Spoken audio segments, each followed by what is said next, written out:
Central committee होती है उसकी बैठक हुई थी और उस बैठक में ये कहा गया था कि नोटबंदी से काले धन पर कोई असर नहीं होने वाला है, ब्लैक मनी नहीं निकाला जा सकता है। साथियों, ये 5 कारण थे।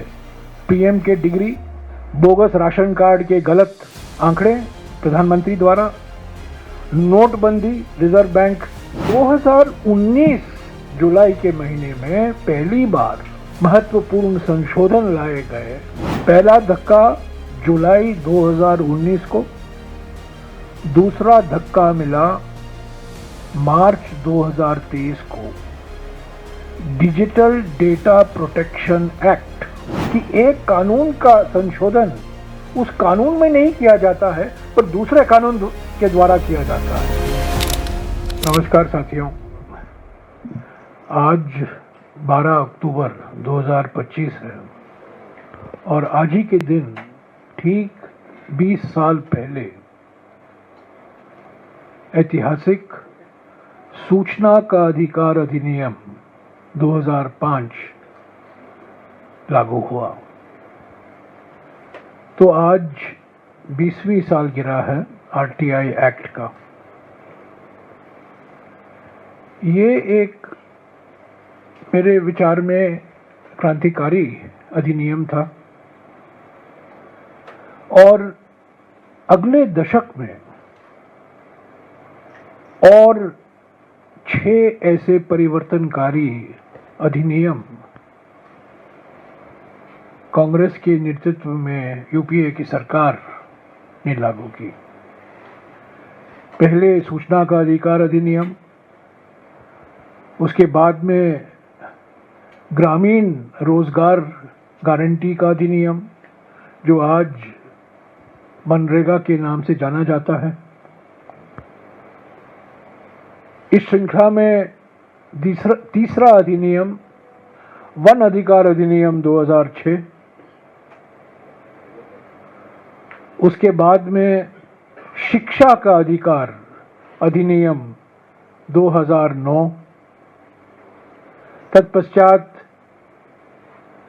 खाद्य सुरक्षा कानून, राष्ट्रीय खाद्य सुरक्षा अधिनियम 2013 और कुछ ही दिन बाद नया भूमि अधिग्रहण अधिनियम 2013।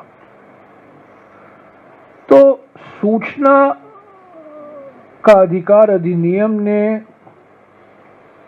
एक परिवर्तनकारी दशक शुरू किया और 20 साल बाद आज हकीकत क्या है उसके लिए ये प्रेस कॉन्फ्रेंस बुलाया गया है। सूचना का अधिकार अधिनियम का मकसद था कि शासन में पारदर्शिता लाई जाए, जवाबदेही लाई जाए और एक नया काम करने का तरीका, ताकि जो इंफॉर्मेशन सरकारी फाइलों में और सरकारी अफसरों में छिपा रहता है वो जनता को हासिल हो अधिकार के रूप में। इस दशक में ये सब जो कानून, जो अधिनियम मैंने आपको गिनवाया है, सुनाया है, ये अधिकार आधारित अधिनियम है। पहली बार हमारे देश में जब डॉक्टर मनमोहन सिंह जी प्रधानमंत्री थे, अधिकार आधारित अधिनियम, राइट्स बेस्ड लेजिस्लेशन, जिसकी शुरुआत राइट टू इंफॉर्मेशन 2005 से हुआ। जैसा कि मैंने कहा, इसका मकसद था पारदर्शिता लाना, प्रशासन को और अकाउंटेबल करना और जनता के हाथ में जानकारी हासिल करना, तो जानकारी फाइलों में और अफसरों में छिपा रहता था। एक संवेदनशील शासन के लिए आरटीआई जरूरी माना गया था। पर आज हम देखते हैं 2019 में जुलाई के महीने में पहली बार संशोधन लाए गए। सूचना का अधिकार अधिनियम पहली बार 2005 से 2013 तक सही ढंग से लागू हो रहा था। आरटीआई बड़े उत्साह के साथ लाखों लोग उसका इस्तेमाल कर रहे थे और कई लोग अपने आप को आरटीआई एक्टिविस्ट के नाम पर अपने आप को उनकी पहचान हुआ करती थी। और आरटीआई से एक दबाव आया प्रशासन पर 2005 से लेकर 2013 तक। 2014 और 2019 के बीच में कोई छेड़छाड़ नहीं हुई इस अधिनियम से। अधिनियम लागू होता रहा। पर 2019 जुलाई के महीने में पहली बार महत्वपूर्ण संशोधन लाए गए इस अधिनियम में।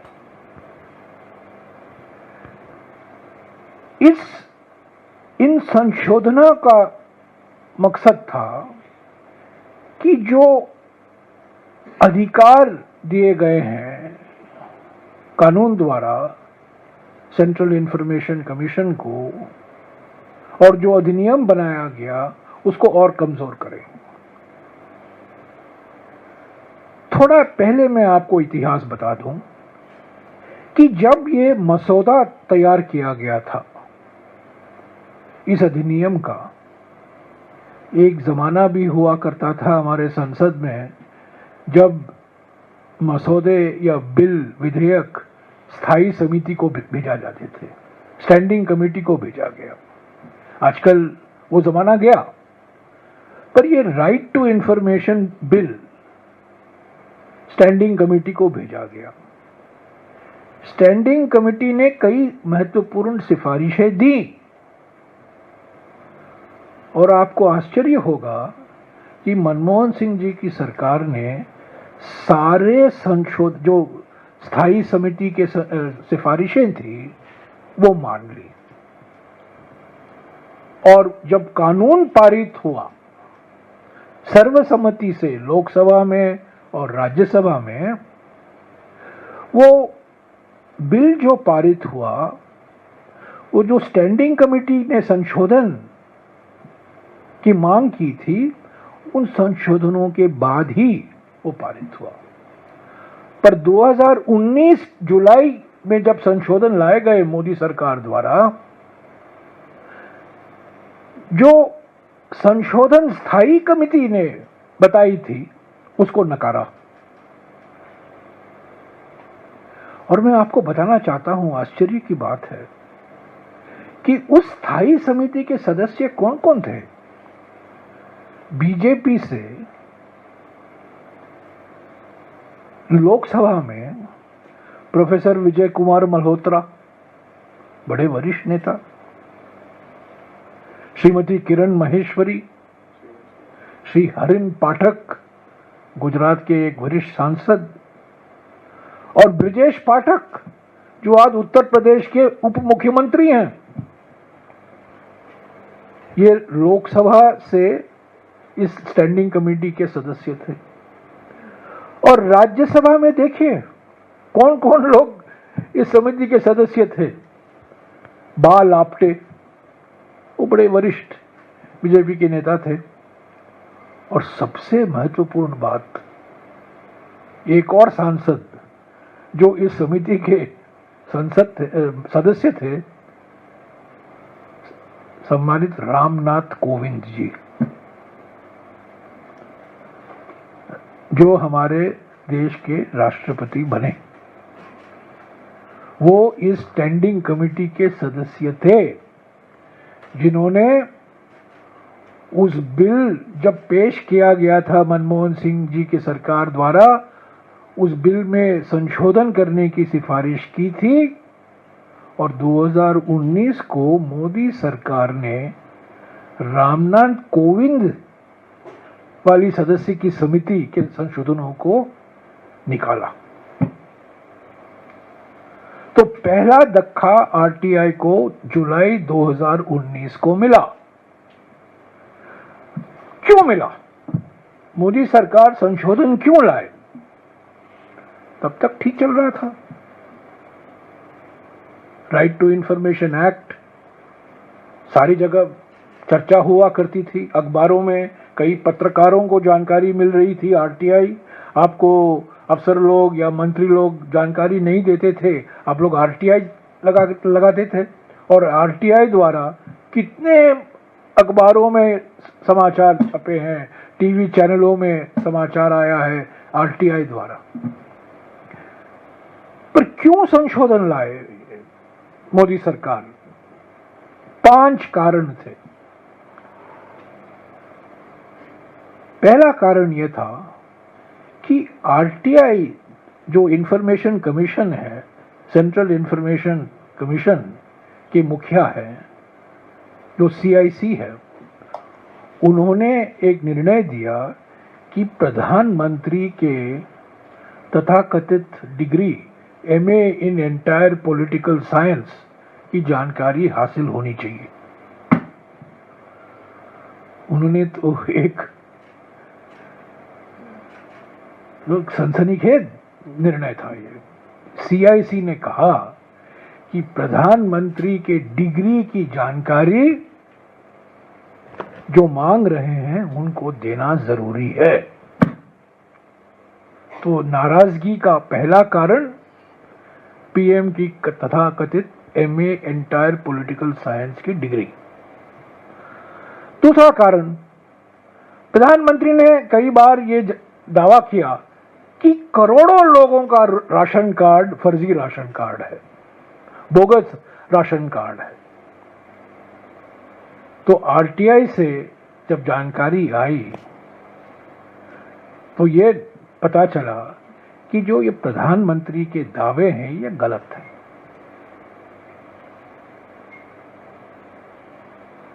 बार बार फर्जी राशन कार्ड की बात कर रहे थे, करोड़ों, 4 करोड़ उन्होंने कहा। पर जब आरटीआई से जानकारी निकली तब पता चला कि प्रधानमंत्री के दावे गलत हैं। तीसरा कारण, महत्वपूर्ण कारण,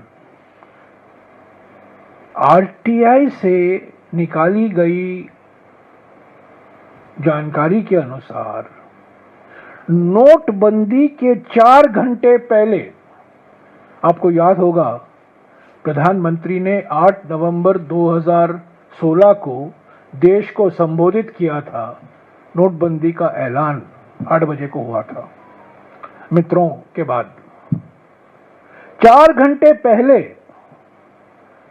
ये आरटीआई द्वारा जानकारी निकाला गया किसी ने कि 4 घंटे पहले रिजर्व बैंक ऑफ इंडिया की जो सेंट्रल कमेटी होती है उसकी बैठक हुई थी और उस बैठक में ये कहा गया था कि नोटबंदी से काले धन पर कोई असर नहीं होने वाला है, ब्लैक मनी नहीं निकाला जा सकता है डिमोनेटाइजेशन से। और ये जो बार बार प्रधानमंत्री ने दोहराया कि काउंटरफिट नोट यानी कि फर्जी नोट, ये भी समाप्त हो जाएंगे। आरबीआई के सेंट्रल कमेटी में चर्चा हुई थी और ये कहा गया था इस कमेटी के चर्चा के अनुसार कि काले धन और फर्जी नोटों पर नोटबंदी का कोई असर होने वाला नहीं है। ये 4 घंटे पहले। चौथा कारण, किसी ने आरटीआई में एप्लीकेशन डाला और पूछा कि बकायेदारों का सूची दीजिए, जो हमारे सरकारी बैंक हैं, जो एनपीए डिफॉल्टर हैं, जो बकायेदार हैं, उनकी सूची दीजिए। तो जवाब से आया कि यह सूची प्रधानमंत्री कार्यालय में आरबीआई के गवर्नर ने भेज दिया है। 20 सबसे बड़े बकायेदार हैं जिन्होंने कर्जा लिया था और जानबूझकर उन्होंने वो कर्जा वापस नहीं दिया। ये सूची मांगी गई और CIC से ये जानकारी मिली कि ये सूची तब के गवर्नर जो थे रघुराम राजन जी, उन्होंने प्रधानमंत्री कार्यालय को ये सूची सौंपी है। और पांचवा कारण, किसी ने ये एप्लीकेशन से जानकारी मांगी कि कितना काला धन वापस आया है। प्रधानमंत्री ने कहा था कि हर एक के खाते में 15 लाख रुपया जाएगा, कितना आया है? और RTI से ये जवाब आया कि कोई काला धन वापस नहीं लाया गया है, किसी के खाते में कोई काले धन से जो पैसा लौट आना था किसी के खाते में नहीं गया है। तो साथियों, ये 5 कारण थे। PM के डिग्री, बोगस राशन कार्ड के गलत आंकड़े प्रधानमंत्री द्वारा, नोटबंदी, रिजर्व बैंक की नोटबंदी पर काफी आलोचना की काले धन और नकली नोटों पर इसका कोई असर होने वाला नहीं है, बकायेदारों की सूची, और पांचवा कि कोई काला धन वापस नहीं लौट आया है। ये नाराजगी थी। ये 5 ऐसे और बहुत सारे मिसाल हैं, पर ये महत्वपूर्ण मिसाल है क्योंकि ये सीधे प्रधानमंत्री के दरवाजे पर जाके रुकता है। और यही कारण था कि जुलाई के 2019 को ये संशोधन लाए गए और जो ये RTI कानून है जो गैजेट में छपा था, इस RTI अधिनियम में काफी महत्वपूर्ण संशोधन लाए गए। 17 दिसंबर 2019 को मैंने खुद सुप्रीम कोर्ट में चुनौती दी। मैंने पिटीशन फाइल किया। अफसोस की बात है कि करीब 6 साल हो गए हैं, आज भी ये मामला सुप्रीम कोर्ट में लंबित है। इतना महत्वपूर्ण मामला, करोड़ों भारतवासियों से जुड़ा हुआ यह मामला, पारदर्शिता और जवाबदेही से जुड़ा हुआ मामला, 6 साल हो गए हैं, मेरा पिटीशन अभी भी सुप्रीम कोर्ट में लंबित है।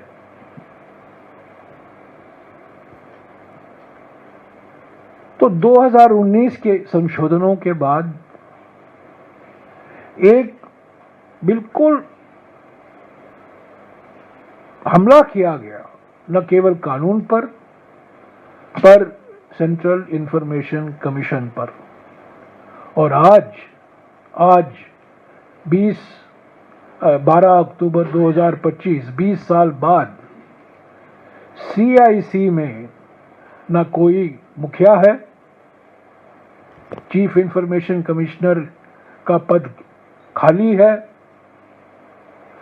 और 7 इंफॉर्मेशन कमिश्नरों की नियुक्ति नहीं की गई है 2 साल से, और सारा CIC सिर्फ 2 इंफॉर्मेशन कमीशन के द्वारा चलाया जा रहा है। लाखों एप्लीकेशन लंबित हैं RTI में। सरकार का कोई इरादा नहीं है इसको और नियुक्ति करने का। 2 साल से 7 ऐसे इंफॉर्मेशन कमिश्नरों की पद भरे नहीं गए हैं और पिछले 11 साल में 7 ऐसे समय आए हैं जहां चीफ इंफॉर्मेशन कमिश्नर भी नहीं है और आज जब 20वां सालगिरह मनाया जा रहा है, चीफ इंफॉर्मेशन कमिश्नर नहीं है। तो बिल्कुल सरकार का मकसद है आरटीआई को मर्सी किलिंग कर दें, मरने दें, उसका नजरअंदाज करो, उसको कमजोर करो, पोस्ट मत भरी करो, और जितना हो सके इसको बिल्कुल एक दंतहीन संस्था बना दो, टूथलेस बॉडी बना दो। मार्च 2023 को दूसरा बड़ा धक्का आरटीआई को मिला। पहला धक्का जुलाई 2019 को, दूसरा धक्का मिला मार्च 2023 को। डिजिटल डेटा प्रोटेक्शन एक्ट, ये रहा digital personal data protection act, इसको कहा था डीपीडीपी, डिजिटल व्यक्तिगत डेटा संरक्षण अधिनियम, digital personal data protection act, digital व्यक्तिगत डेटा संरक्षण अधिनियम 2023 पारित हुआ। और इसमें इस अधिनियम के आखिरी 2 लाइन में ये धारा 44(3) आरटीआई का श्राद्ध हो गया है। इसमें अंतिम संस्कार इस डिजिटल व्यक्तिगत डेटा संरक्षण अधिनियम में आरटीआई का अंतिम संस्कार किया गया है कि इसमें कहा गया है कि आरटीआई का संशोधन इस कानून द्वारा किया जा रहा है। देखिए, कानून का संशोधन जब करते हैं, वो मेन कानून लाके उस कानून का संशोधन करते हैं। अगर हिम्मत होती तो मोदी सरकार आरटीआई कानून लाती और उसमें संशोधन करती, पर इस कानून द्वारा डिजिटल व्यक्तिगत डेटा संरक्षण अधिनियम द्वारा आरटीआई में संशोधन लाया गया। और यह संशोधन कहता है, यह सेक्शन 44(3) है, और यह कहता है कि जो जानकारी व्यक्तिगत जानकारी है वो आरटीआई उस पर लागू नहीं होगा। व्यक्तिगत जानकारी क्या होती है? जो लोग सार्वजनिक क्षेत्र में हैं, जो लोग सांसद हैं, मंत्री हैं, अफसर हैं, क्या किसी की डिग्री व्यक्तिगत जानकारी होती है? जब एक उप मुख्यमंत्री अपने आप को कैलिफोर्निया से डीलिट डिग्री दे देता है, और अब सब लोग जान गए हैं कि वो डीलिट नहीं है, वो डिलीट है, वो था ही नहीं, क्या वो व्यक्तिगत जानकारी है? क्या जो मंत्री हैं, जो अफसर हैं, जो सांसद हैं, जो विधायक हैं, जो सार्वजनिक क्षेत्र में काम करते हैं, पब्लिक सर्वेंट्स हैं, क्या किसी उनकी शिक्षा के बारे में, उनके पृष्ठभूमि के बारे में, उनके काम के बारे में? ये बिल्कुल कह देता है कि पर्सनल इंफॉर्मेशन। और पर्सनल इंफॉर्मेशन क्या है? आप किसी जानकारी को पर्सनल इंफॉर्मेशन कह सकते हो? तो मैंने मार्च 22, 2025 को 23 मार्च 2025 को अश्विनी वैष्णव जी को एक खत लिखा था कि आपने आरटीआई को खत्म कर दिया है। इस डिजिटल व्यक्तिगत डेटा प्रोटेक्शन एक्ट द्वारा इसको मत करिए, इस अधिनियम को रोके रखिए, इसकी समीक्षा कीजिए और इसको अभी लागू मत कीजिएगा। अभी तक बातचीत चल रही है सरकार में, मैंने सुना है, पर अगर ये जो गैजेट हुआ है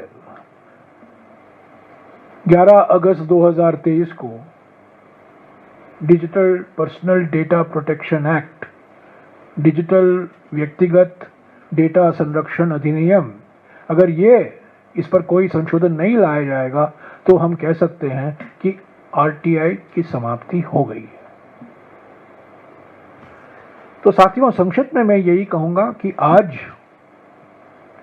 एक ऐतिहासिक मौका होना चाहिए था कि हम 20 साल में जो उपलब्धियां हुई हैं आरटीआई द्वारा उसको मनाएं, उसका स्वागत करें और आगे देखें आरटीआई एक्ट को और कैसे मजबूत किया जाए।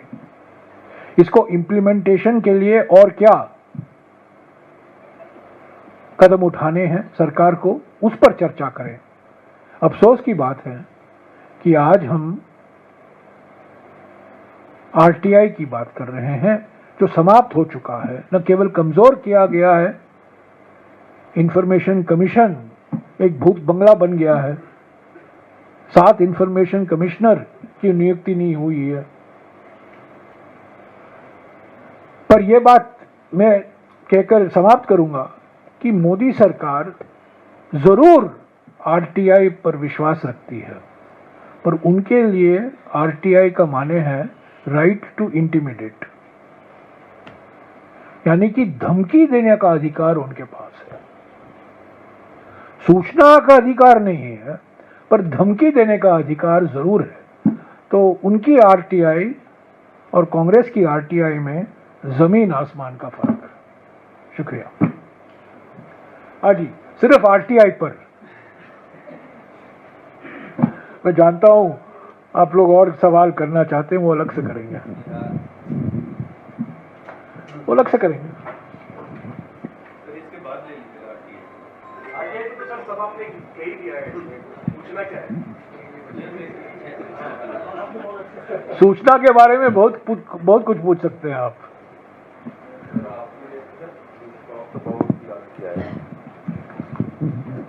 You spelled out, exactly a number of reasons, why this government has weakened the RTI Act.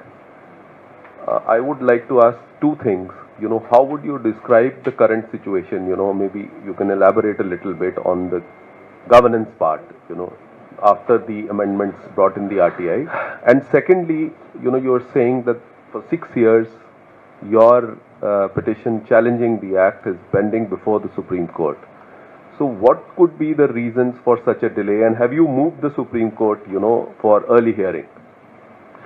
देखिए, मेरा पिटिशन 17 दिसंबर 2019 को मैंने फाइल किया था। सुप्रीम कोर्ट ने उस पिटिशन को लेकर केंद्र सरकार को नोटिस इशू की थी। सुप्रीम कोर्ट ने पहला नोटिस इशू किया था और वो नोटिस इशू किया गया था 31 जनवरी 2020 को। उसके बाद कुछ नहीं हुआ है।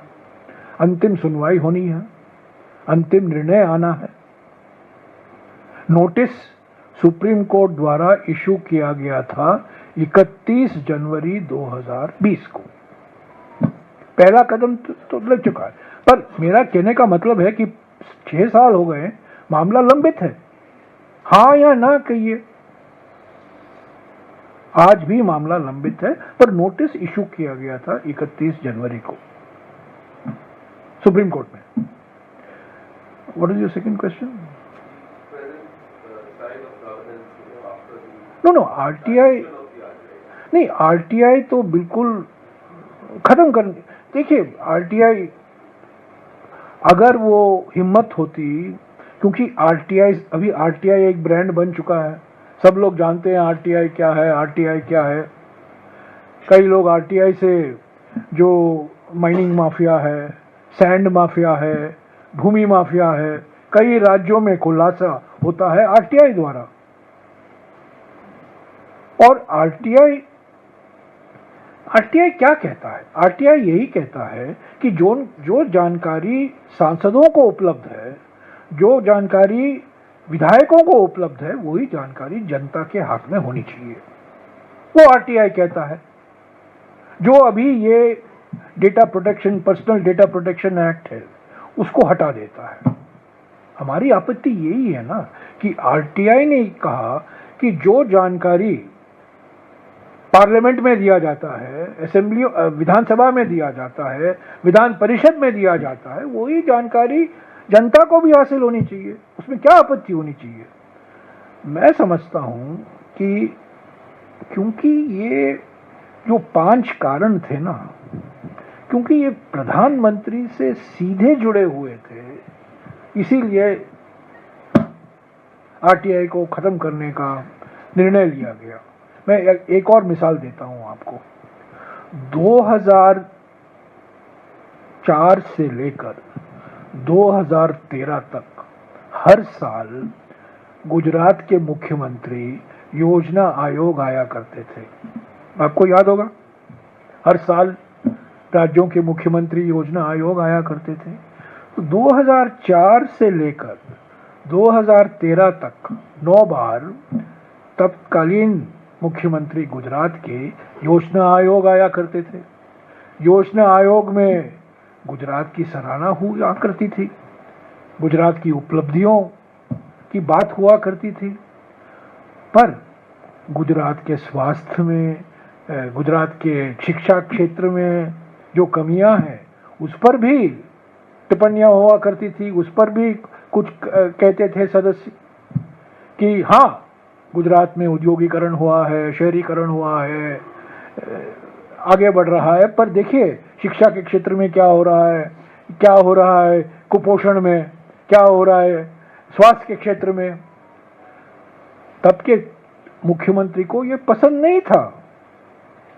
जब वो प्रधानमंत्री बने, पहला निर्णय योजना आयोग को खत्म करने का था, और योजना आयोग खत्म हो गया। 4 महीने के अंदर योजना आयोग का भी अंतिम संस्कार हो गया और एक नीति आयोग का गठन किया गया। तो ऐसे ही आरटीआई, क्योंकि आरटीआई द्वारा प्रधानमंत्री के बयान, प्रधानमंत्री के व्यक्तित्व, प्रधानमंत्री के इल्जाम के द्वारा ये आरटीआई से जानकारी निकाली जा रही थी, जो प्रधानमंत्री कह रहे थे वो उसके बिल्कुल विपरीत था। तो एम्बैरेसमेंट था ना सरकार के लिए। तो इसको आरटीआई को खत्म करो। तो ऐसा, मुझे तो ऐसा लगता है कि 2 साल से आप 7 इंफॉर्मेशन कमिश्नरों को आप नियुक्त नहीं कर रहे हैं, और बार बार जब चेयरमैन का पोस्ट खाली होता है उसको आप भरते नहीं हो, देर लगाते हो, विलंब होता है। तो आरटीआई इनके लिए इतना महत्व नहीं रखता है, उसको खत्म करना चाहते हो, क्योंकि आरटीआई से कई जानकारी आती है ना, क्या कई अलग अलग तरीके की जानकारी आती है। जैसा कि मैंने कहा, सैंड माफिया के बारे में, लैंड माफिया के बारे में, डिफॉरेस्टेशन के बारे में, जो इलीगल अवैध खनन हो रहा है, इलीगल माइनिंग के बारे में। तो आरटीआई एक प्रभावशाली हथियार बन गया है जनता के हाथ में, और वो सरकार नहीं चाहती, क्योंकि सरकार की आलोचना कई बार आरटीआई के से हासिल की गई जानकारी के आधार पर ही सरकार की आलोचना होती है। परसों दिन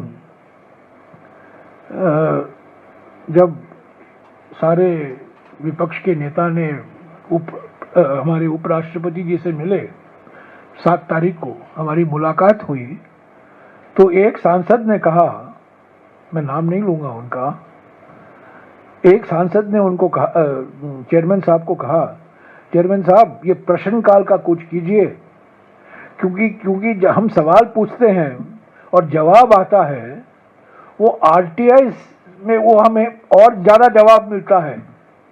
जो मंत्री संसद में जवाब देते हैं वो हम संतुष्ट हैं, क्योंकि हम वही जानकारी हम आरटीआई से भी ला सकते हैं। तो आरटीआई का एक विशेष स्थान हो गया है हमारे प्रशासन में, और वो सरकार नहीं चाहती।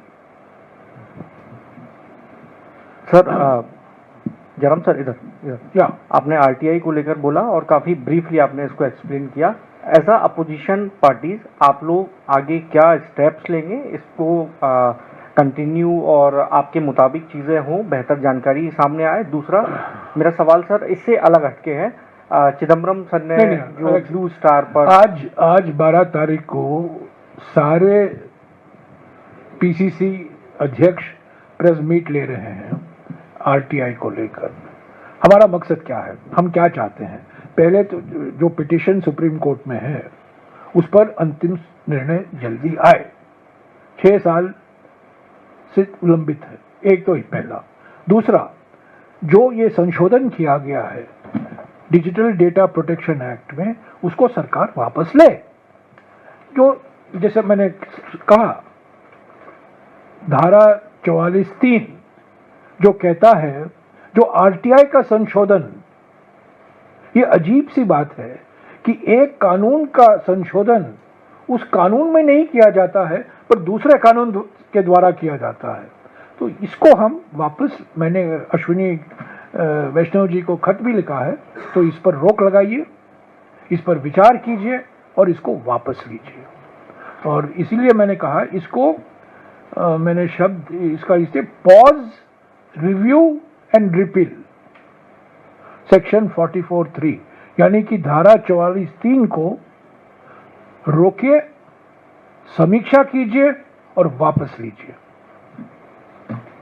और जो नियुक्ति है, जो पद खाली है, चीफ की पोस्ट खाली है, 7 इंफॉर्मेशन कमिश्नर की नियुक्ति नहीं हुई है, उसको जल्द से जल्द पूरा कीजिए। आरटीआई हाँ,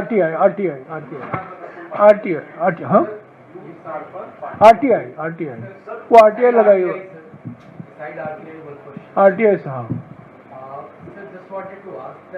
mister P Chidambaram, your party RTI से यार, सर वो आप घुमा फिरा कर आरटीआई पर, आरटीआई हाँ। No, my application was filed on the 17th of December 2019. Okay? The Supreme Court issued a notice to the central government on the 31st of January 2020. The matter is still pending in the Supreme Court. We want the matter to be settled quickly in the Supreme Court. Number one.